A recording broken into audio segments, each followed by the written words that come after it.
আচ্ছা। তো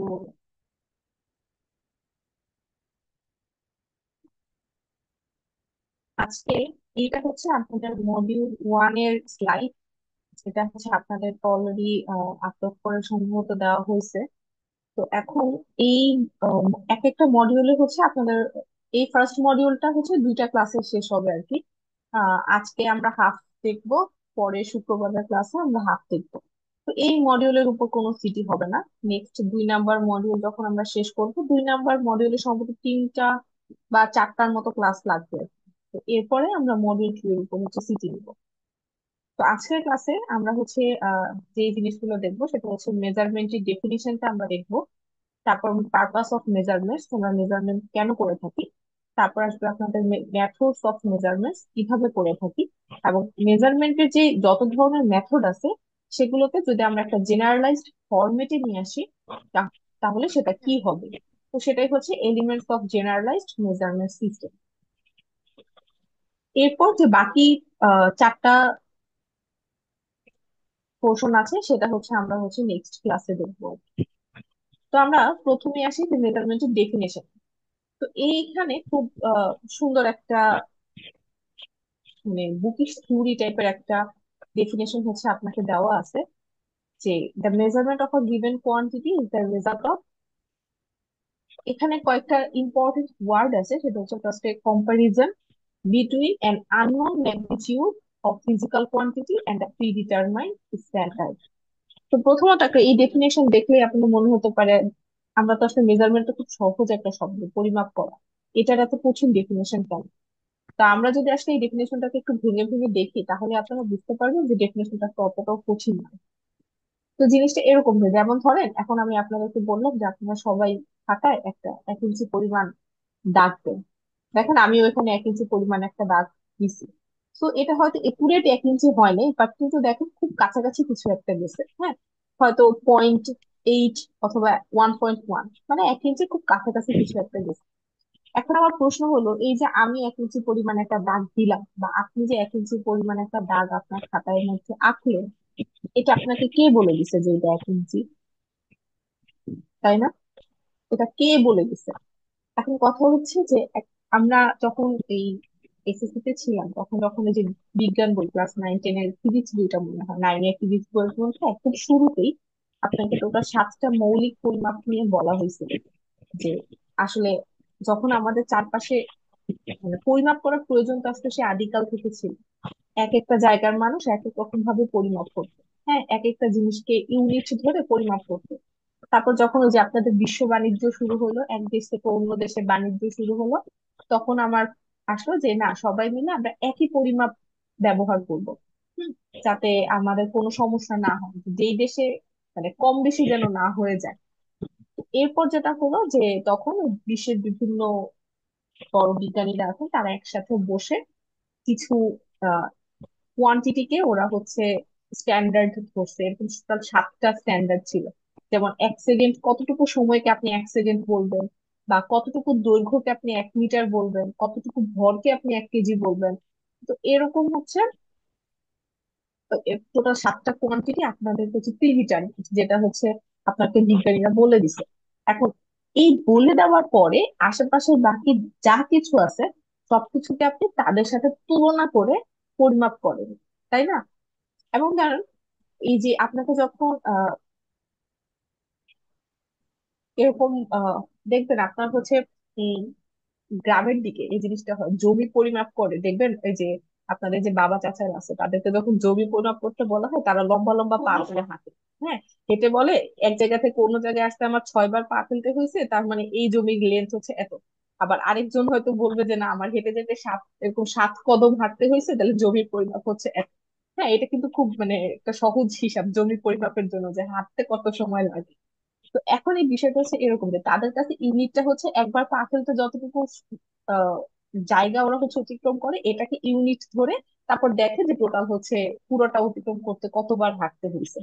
হ্যাঁ, তো এরকম বিভিন্ন জিনিসকে আমরা স্ট্যান্ডার্ড ধরে অন্য একটা কিছুকে পরিমাপ করার বিষয়টা আমাদের মধ্যে আসলে খুব কমন, হয়তো আমরা খেয়ালও করি না।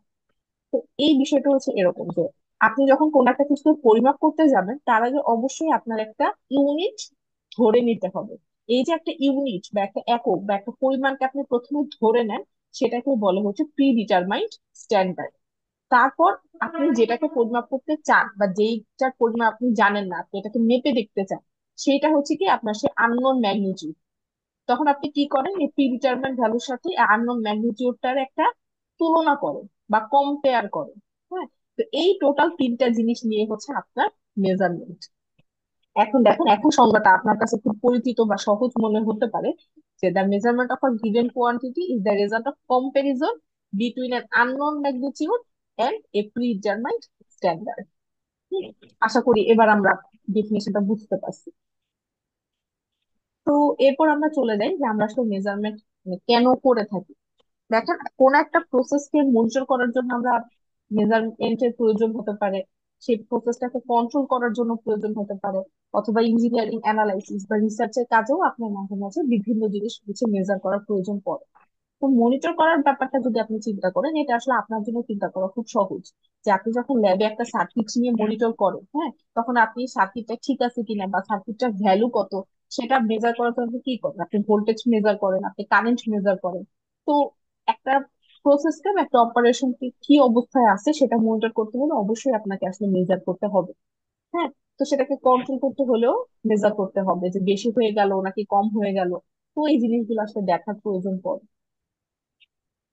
তো এই যে মেজারমেন্ট আসলে আমাকে করতে হবে, এটা তো আসলে খুব একটা সহজ কথা তাহলে এখন হয়ে গেছে। তাহলে মেজারমেন্টটাকে এখন আমার পরের কথা হচ্ছে, তাহলে মেজারমেন্ট আমি কিভাবে করব। তো মেজারমেন্ট করার হচ্ছে বেশ কয়েকটা মেথড আছে, তো এখানে আপনার টোটাল 5টা মেথডের দেওয়া আছে। তো প্রথমটা হচ্ছে direct measurement, indirect measurement, comparative, null, reflection. তো প্রত্যেকটার সাথে রিলেটেড কিছু এক্সাম্পল আছে। হ্যাঁ, তো এক্সাম্পল গুলো যখন আপনি দেখবেন তখন আসলে এগুলা বোঝা খুব সহজ হয়। তো যেহেতু আপাতত এখনই আমরা এক্সাম্পল দেখতেছি না, তো আমরা হচ্ছে সহজ ভাবে তাও এই জিনিসগুলো একটু বোঝার চেষ্টা করি। তো প্রথমে যদি আপনি ডিরেক্ট মেজারমেন্ট আসেন, তাহলে এটার এক্সাম্পল হতে পারে রুলার অথবা স্কেল। যে এটা এরকম যে আপনি যখন একটা দৈর্ঘ্য পরিমাপের জন্য একটা স্কেল ব্যবহার করবেন, স্কেল দিয়ে দৈর্ঘ্য পরিমাপ করার সাথে সাথেই কিন্তু আপনি ভ্যালুটা পেয়ে যান। আপনাকে কিন্তু সেই ভ্যালুটা অন্য কোনো মাধ্যমে বা অন্য কোনো ওয়েতে কিন্তু সেটাকে একটা কালেক্ট করতে হয়। জাস্ট স্কেল আপনি ধরবেন, আপনি সাথে সাথে দৈর্ঘ্যটা পেয়ে যাবেন। তো এটাই হচ্ছে এক ধরনের ডিরেক্ট মেজারমেন্ট আর কি। ইনডিরেক্ট মেজারমেন্টটা কি হতে পারে, যেমন আপনি একটা measuring resistance V R I এর মাধ্যমে। যেমন ধরেন এখনকার যেই অ্যাডভান্স মাল্টিমিটার গুলো আছে সেগুলোতে কিন্তু ডিরেক্টলি রেজিস্ট্যান্স হচ্ছে মেজার করা যায়। বাট এমন হলো যে আমি আপনাকে ওই মাল্টিমিটার দিলাম না। হ্যাঁ, তো একটা রেজিস্ট্যান্স মেজার করার জন্য আমি আপনাকে হচ্ছে ধরেন একটা ভোল্ট মিটার দিলাম আর একটা অ্যামিটার দিলাম। এই অবস্থায় কি আপনি সেটা একটা রেজিস্ট্যান্সটা মেজার করতে পারবেন, বলেন তো?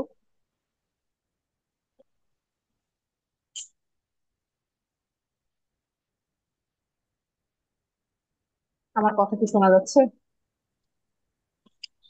ম্যাম বুঝি নাই, মানে এই মিটার আর ভোল্ট মিটার দিবেন, হ্যাঁ তাই তো?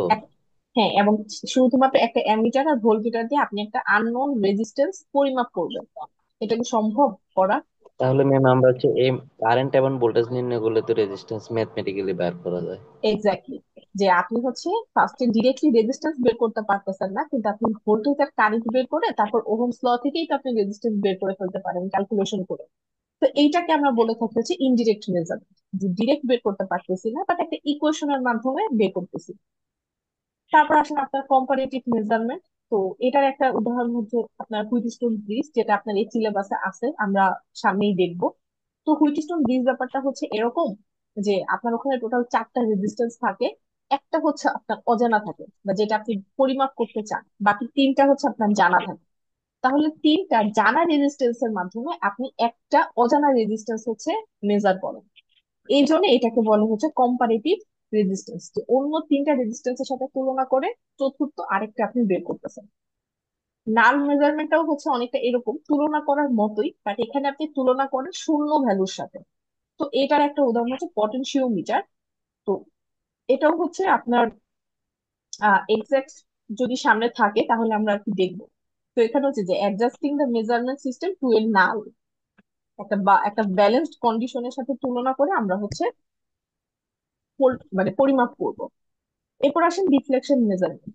আপনারা কি সবাই হচ্ছে যে আপনার ডিজিটাল মাল্টিমিটার তো আসলে, বা digital volt metre, digital ammeter, এগুলো তো আসলে পরে আসছে, মানে আসতে ধীরে পরে আসছে। তো কিন্তু প্রথম দিকে যে কিছু কিছু ল্যাবে কিন্তু আপনাদের হয়তো যে অ্যানালগ ভোল্ট মিটার অথবা অ্যানালগ অ্যামিটার হচ্ছে দেখার কথা। এটা কি আপনারা দেখছেন কখনো? অ্যানালগটা হচ্ছে আপনার জি ম্যাম, এরকম দেখছিলাম দেখতে। দেখছি। ডিপ্লোমা। হ্যাঁ, একটা জি কাটার ম্যাডাম, মতো দেখছি থাকে। Analog exactly, ammeter. একটা কাটার মতো থাকে যে ভোল্টেজ বাড়লে এটা একদিকে মুভ করে, আবার যদি ভোল্টেজ নেগেটিভ দিকে বাড়ে তাহলে সেটা অন্য দিকে মুভ করে। হ্যাঁ, এরকম একটা আমরা সবাই দেখে থাকতে পারি। তো ওইটা হচ্ছে আপনার সেই ডিফ্লেকশন মেজারমেন্ট, যে আপনি ওই ভোল্টেজের বা কারেন্টের পরিমাপ, মানে পরিমাপের সাথে সাথে আপনার হচ্ছে ওই ভ্যালু অনুযায়ী আপনার সেই কাঁটাটা হচ্ছে কি করবে, তার জায়গা থেকে সরে যাবে বা ডিফ্লেক্ট হবে। তো এটাকে আমরা বলে থাকি হচ্ছে ডিফ্লেকশন মেজারমেন্ট। তো এরকম 5 ধরনের মেথড হচ্ছে আপনাকে দেওয়া আছে। তো এখন এই সবগুলা মেথডকে যদি আপনি হচ্ছে একটা জেনারেলাইজড ওয়েতে যদি আমরা প্রকাশ করি, তাহলে সেই ছবিটা দেখতে হবে এরকম। হুম, এখন তো এইটা হচ্ছে আপনার একটা elements of generalised measurement system. তো এখন এই জিনিসটা আমরা হচ্ছে দেখবো। তো আপনারা কি থার্মোকাপল সম্পর্কে জানেন? সবাই ওই যে টেম্পারেচার পরিমাপ করে থার্মোকাপল দিয়ে, যে টেম্পারেচারের সাথে একটা ভোল্টেজ প্রডিউস হয়, তারপর সে ভোল্টেজের ভ্যালু দেখে আমরা টেম্পারেচার কত সেটা বুঝতে পারি। এই ডিভাইসটা কি আপনার ডিভাইসটার সাথে পরিচিত? ম্যাম, থার্মোকাপলের নামটা শুনছি, কিন্তু এর হচ্ছে কার্যক্রমটা মনে নেই। আচ্ছা, ঠিক আছে। তো এই জিনিসটা হচ্ছে অনেকটা এরকম যে এখানে এক ধরনের হচ্ছে আপনার ওই ইয়ে থাকে, আহ, দুইটা মেটাল থাকে। দুইটা মেটাল থাকে, তাদের একটা সারফেস থাকে। তো খুবই ভালো কথা। তো এখন তারপর করা হয় কি, সেই মেটালটাকে আপনি যেই যে ধরনের একটা লিকুইডে আপনি টেম্পারেচার বের করতে চান, তো সেখানে হচ্ছে যে আপনি থার্মোকাপলটা ইউজ করলে এই যে জাংশনটা আছে সেই জাংশনটার মধ্যে একটা হচ্ছে ভোল্টেজ উৎপন্ন হয়। তো কি হয়, যে এখানে টেম্পারেচার যত বাড়বে, আপনার ইনপুটে টেম্পারেচার যত বাড়বে, আপনার আউটপুটে ভোল্টেজটা তত বাড়তে থাকবে। হুম, তার মানে একটা মেটালের সাহায্যে বা একটা এলিমেন্টের সাহায্যে আপনি প্রথমে কি করতেছেন, টেম্পারেচারটাকে সেন্স করতেছেন। সেন্স করে সেটা কি হচ্ছে, একটা ভোল্টেজে কনভার্ট হচ্ছে। দেন সেই ভোল্টেজটা দেখে আপনি আইডিয়া করতে পারতেছেন যে আপনার ওখানে টেম্পারেচার কত। তো আমরা এইরকম একটা সিস্টেমের সাথে তুলনা করে এই পুরো জেনারেলাইজড মেজারমেন্ট সিস্টেমটা আছে সেটা হচ্ছে আলোচনা করলে আপনার জন্য বোঝাটা সহজ হবে। তো দেখেন, প্রথমে ধরেন আমি চিন্তা করলাম যে আমি টেম্পারেচার মাপতে চাই। তাহলে এখানে কোয়ান্টিটি টু বি মেজার, এটা কি হবে, একটা টেম্পারেচার হবে। হুম, এরপরে আপনি সেটাকে, এরপরের স্টেপটা হচ্ছে একটা প্রাইমারি সেন্সিং এলিমেন্ট। হ্যাঁ, যে আপনি যে টেম্পারেচারটা পরিমাপ করবেন সেটাকে সেন্স কে করবে। তো আমার এই থার্মোকাপলের মধ্যে আমি ধরি না যে এখানে যে এই ম্যাটেরিয়ালটা আছে একটা মেটাল, সেটা হচ্ছে আমার এই টেম্পারেচারটাকে সেন্স করবে। তাহলে এটা এই এই পার্টটা যেটা যে টেম্পারেচারটাকে সেন্স করতেছে, এই স্টেপটাকে ওরা বলতেছে প্রাইমারি সেন্সিং এলিমেন্ট। এখন সেন্স করার পরে ও কি করবে, একটা ভোল্টেজ জেনারেট করবে না? তাহলে এখন আপনি এখানে কি পাচ্ছেন, একটা টেম্পারেচার থেকে কি পাইতেছে, এখন ভোল্টেজ পাচ্ছেন না। এটাকে আপনার বলতেছে ভ্যারিয়েবল কনভার্সন এলিমেন্ট। আমার অ্যাকচুয়াল ভ্যারিয়েবল কি ছিল, একটা টেম্পারেচার ছিল। বাট এই প্রাইমারি সেন্সিং এলিমেন্টের মাধ্যমে আমি সেই টেম্পারেচারটাকে কি করলাম, ভোল্টেজে নিয়ে গেলাম। এটাকে আমরা বলতেছি ভ্যারিয়েবল কনভার্সন এলিমেন্ট বা স্টেপ। এখন আপনি এখান থেকে আসলে যে ভোল্টেজটা পান, তো এই টেম্পারেচারের সাথে সাথে যে ভোল্টেজটা আসলে এখানে প্রডিউস হয় সেই ভোল্টেজের ভ্যালুটা আসলে যথেষ্ট কম থাকে। মানে সেইটা একটু সেই ভোল্টেজটাকে ডিটেক্ট করা, দেন সেখান থেকে টেম্পারেচারকে বের করা, এটা মাঝে মাঝে একটু কঠিন হয়ে যায়। তো তখন আমার এই ভোল্টেজটাকে একটু মডিফাই করার প্রয়োজন পড়ে। তো এই ক্ষেত্রে থার্মোকাপলের ক্ষেত্রে আমরা যে কাজটা করি সেটা হচ্ছে যে এই ভোল্টেজটাকে আমরা হচ্ছে এমপ্লিফাই করি। বাড়াই দিই, যা ছিল তার থেকে একটু বাড়াই দিই। তো এইটাকে বলে হচ্ছে ভ্যারিয়েবল ম্যানিপুলেশন এলিমেন্ট। তো ধরেন আপনার এখানে এখন এই যে আউটপুটটা আছে সেটা ভোল্টেজ না হয়, ধরেন আপনি এই একটা মাইক্রোফোনের কথা চিন্তা করেন যে আপনি এখানে কথা বলতেছেন। হ্যাঁ, তাহলে এটা কি হবে, আপনার ইনপুট। সেই কথা বলাটা কি হয়, একটা ইলেকট্রিক সিগন্যালে পরিণত হয় না? তাহলে এই ইলেকট্রিক সিগন্যালটা তখন কি হয়, ভ্যারিয়েবল কনভার্সন এলিমেন্ট। এখন সেই ইলেকট্রিক সিগন্যালের মধ্যে কিন্তু অনেক রকমের নয়েজ থাকে। হ্যাঁ, এবং এটা বোঝার উপর দেখবেন আপনার ডিভাইস যদি খারাপ হয় তখন দেখবেন যে ওখানে ঘের ঘের ঘের ঘের শব্দ করে। বা ডিভাইস যত ভালো হবে সেটা তত স্মুথ হয় বা তত সুন্দরভাবে আসলে কথাটা শোনা যায়। তো এখন এখানে যেটা হচ্ছে যে এই যে আপনার কথা বলাটাকে একটা ইলেকট্রিক সিগন্যালে এটাকে কনভার্ট করতেছে, তখন তার সাথে বেশ কিছু নয়েজ হচ্ছে অ্যাড হয়েছে। হুম। তখন আপনি যখন এই পরবর্তীতে এটাকে হচ্ছে প্রসেস করবেন, তখন হচ্ছে আপনার ওই যে ভোল্টেজটা ইলেকট্রিক সিগন্যালটা আসবে সেখান থেকে নয়েজ গুলাকে হচ্ছে বাদ দিতে হয়। তো এইটাও এক ধরনের ভ্যারিয়েবল ম্যানিপুলেশন স্টেপ বা ভ্যারিয়েবল ম্যানিপুলেশন এলিমেন্ট। যে আমরা হচ্ছে আপনি যে ভোল্টেজ বা একটা ইলেকট্রিক সিগন্যাল পাচ্ছেন সেখান থেকে যে নয়েজ আছে সেটাকে বাদ দেওয়া বা সেটাকে ভালোভাবে যাতে ক্যালকুলেট করতে পারে সেভাবে যা প্রয়োজন আর কি সেভাবে মডিফাই করে নেওয়া। এবার ধরেন আপনি মডিফাই করলেন, এবার আপনি খুব ভালো একটা ভোল্টেজ পেয়ে গেলেন যেখান থেকে আপনি খুব সহজেই টেম্পারেচারটা ক্যালকুলেট করতে পারবেন। এখন এই ক্যালকুলেশনটা করার জন্য এখানে আরেকটা স্টেপ হতে পারে যে আপনি আসলে যদি এরকম হয় যে আপনি একটা মানে টেম্পারেচার সেন্সর ব্যবহার করতেছেন, তাহলে কি হবে? সেন্সরটা আছে এক জায়গায়, আপনি বসে আছেন অন্য জায়গায়, তাহলে ডাটাটা কি হবে? প্রথমে তো আপনার কাছে যাবে, হ্যাঁ, ভোল্টেজটা আগে আপনার কাছে যাবে, ট্রান্সমিট হবে। তাহলে এখানে কি হবে? একটা ডাটা ট্রান্সমিশনের প্রয়োজন পড়বে না? তাহলে এই পরের স্টেপটা হচ্ছে আপনার ডাটা ট্রান্সমিশন। তারপর ধরেন সেন্সর থেকে আপনার কাছে ডাটাটা চলে আসছে, মানে ভোল্টেজের ভ্যালুটা আপনার কাছে চলে আসছে। এখন চলে আসার পরে আপনি চাইলে কোন রকম স্টোর করা ছাড়াই ডাটাটাকে আপনি প্রেজেন্ট করতে পারেন বা ডাটাটাকে আপনি টেম্পারেচারে কনভার্ট করতে পারেন। তাহলে এই ডাটা প্রেজেন্টেশন এলিমেন্টকে কি হবে? আপনার ভোল্টেজটা টেম্পারেচারে কনভার্ট হয়ে আপনার ফোনে অথবা আপনার যে ডিসপ্লে আছে সেই ডিসপ্লের মধ্যে আপনাকে টেম্পারেচার কত সেটা আপনাকে দেখাবে।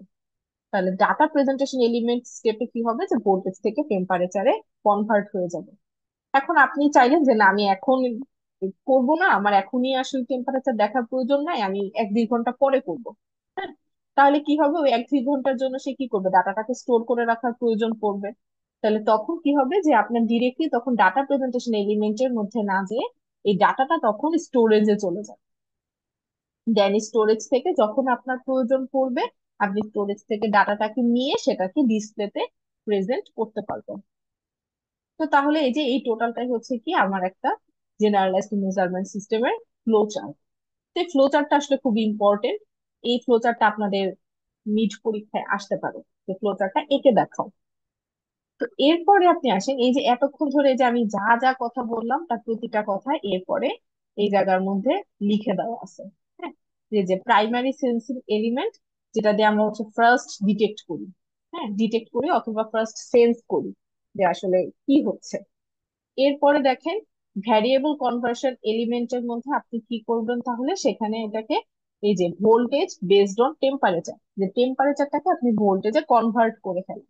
এখন তখন কি হয়েছে? ভোল্টেজের মান তো কম থাকে, তো এটাকে তো আমার আসলে ক্যালকুলেশন করার জন্য ওটাকে আসলে একটু বাড়াইতে হয়, মডিফাই করতে হয়। এই জন্য পরের স্টেপটা আসছে ভ্যারিয়েবল ম্যানিপুলেশন এলিমেন্ট।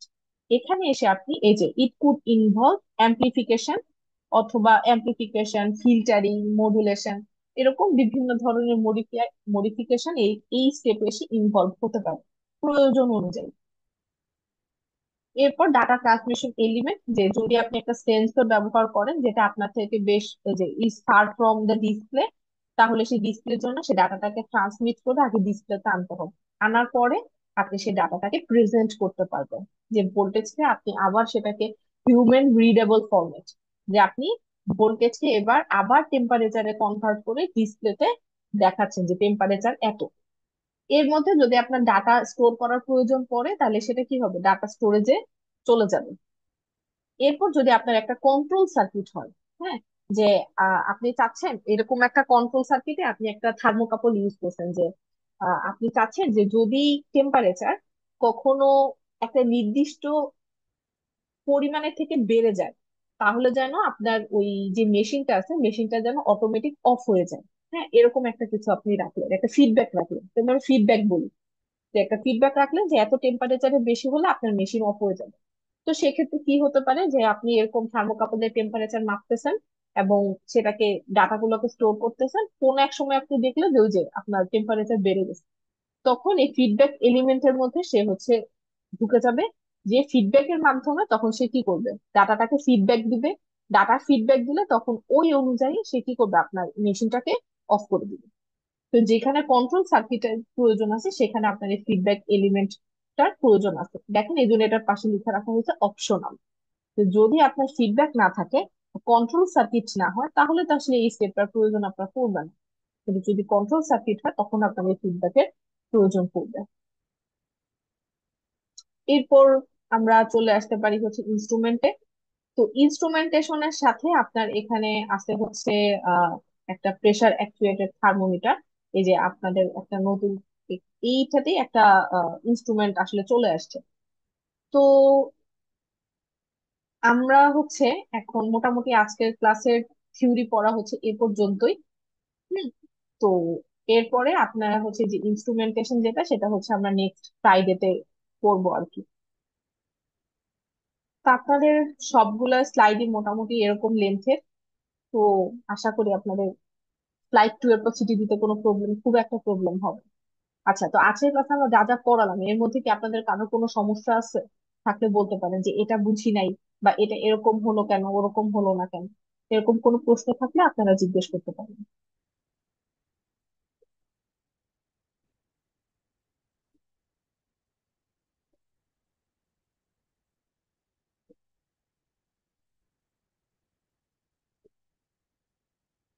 আচ্ছা, সম্ভবত আপনাদের কারো কোনো প্রশ্ন আসলে নাই। তো প্রশ্ন যদি না থাকে তাহলে আমরা আজকের ক্লাসটা এখানে এন্ড করতেছি।